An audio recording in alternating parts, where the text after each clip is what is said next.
When there's food, there's bound to be something to eat it. Meats? Popular. Crisp flora? Sure, for those with the taste.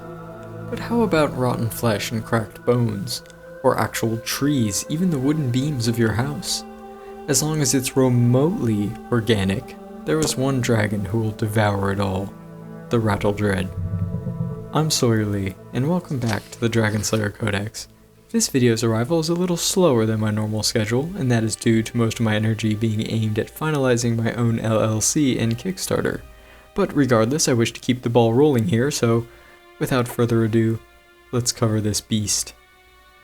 Rattle Dreads are common, nocturnal dragons with a worldwide distribution, which may surprise the viewer as their bodies are ill-suited for long stretches of movement. Despite this, the dragon can be found within forests and shrubland wherever they may crop up.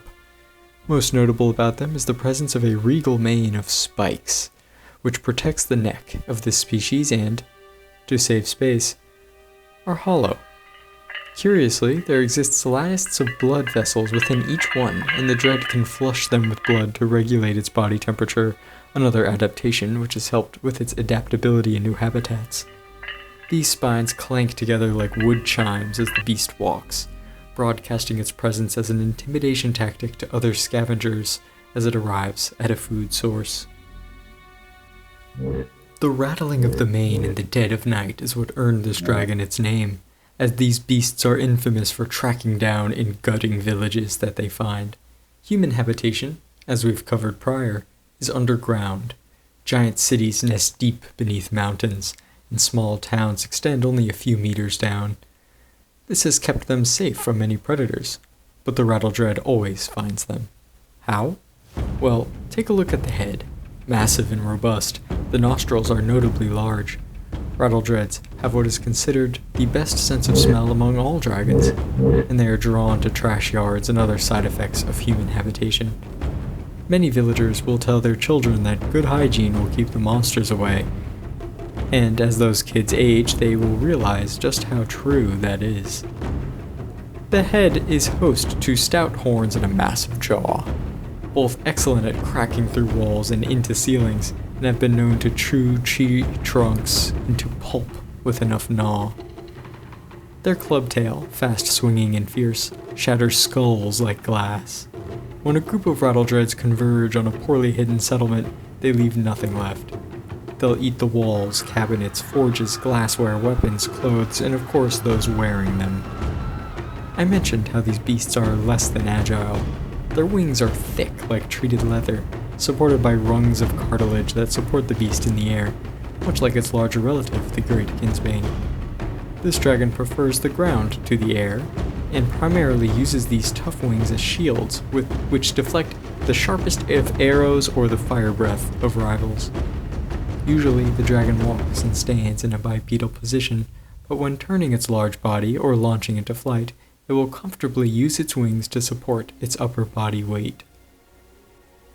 Ecologically, this species is the ultimate scavenger. Corpses of dead dragons and other monstrous beasts can be as immense as whale falls, and this dragon wastes no time devouring everything, even the smaller scavengers it dines with, should they get within biting range.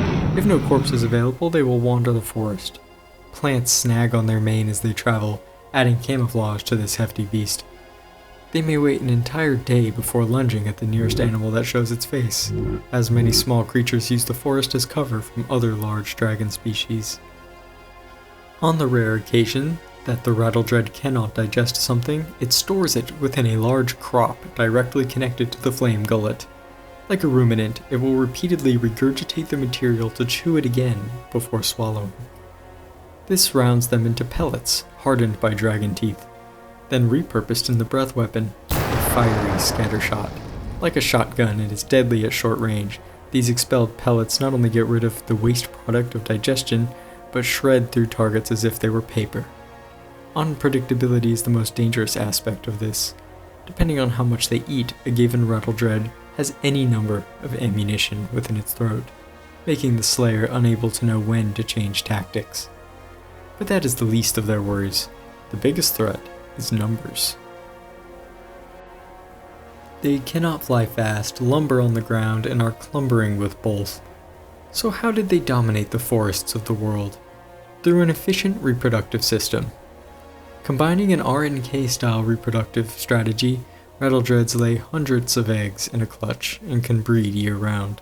The nest is a mat of pulled branches and pile of rotting flesh, the heat of decomposition warming each egg. A swift incubation of 2 months sees the hatching of tiny young, lean little beasts splotched red and green for camouflage. They feast on the rotting meat, competing with one another for their share and acclimating their gut biome to new bacteria. As the days go on, the larger young will chase away the smaller, who must then live alone in the wilderness. Eventually, one hatchling remains with the mother, and she devotes all her attention to it. At half her size, it will leave.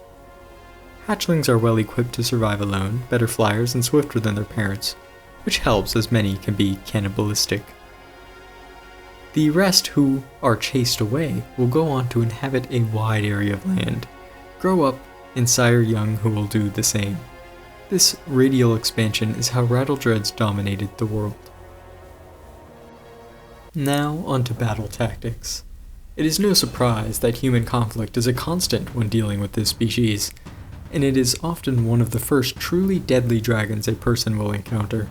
At least one Dragonslayer has a family member or relative or what have you eaten by a rattledread. They are the tanks that shrug off arrows and spears, yet are a size small enough to squeeze into homes, like some deadly combination of a tiger shark and a bear. Luckily, as a heavily documented species, it is well known how to fight one. To start, keep your distance. Rattles are quick to turn and lunge, but a human can keep out of their jaw's range. A scattershot has ripped holes into slayers too many times to count, so shielding is a must. In fact, light armor with mobility is the #1 way to survive a rattledread attack.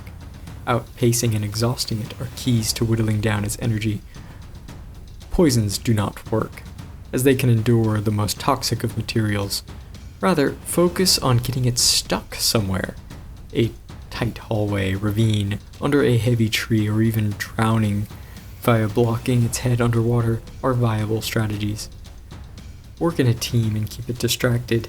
Hiding is no use, as it will simply smell you out, but do keep some cover between you and it. Unfortunately, they may congregate in groups, so keep that in mind when engaging. Run if multiple target you and regroup elsewhere. Environmental hazards are the best method of slaying them. Spears and bows only entice the sprute of a dragon.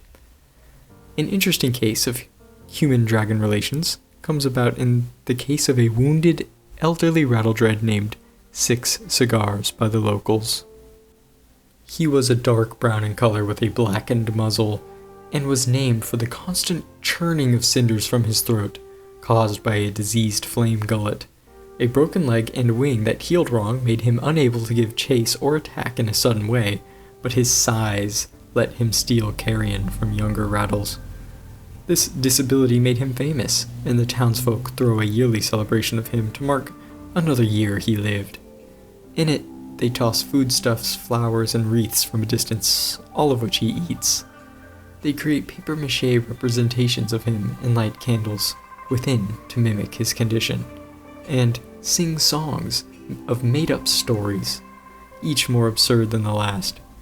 6 Cigars, however, is not tame, and does not attack solely because he cannot.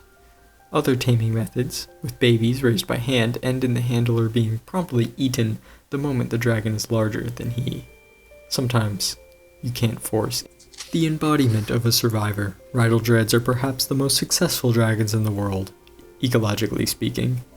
It is not a glamorous species, but they are certainly likely to survive any environmental turmoil that may strike the future of this untamed land. I'm excited to finally get to this dragon. Lots to say, and he was one of the first I made. I appreciate you for watching, and thank you especially to my patrons who make all of this possible. Thank you extra to my top patrons listed here. See you in the next video. Until next time.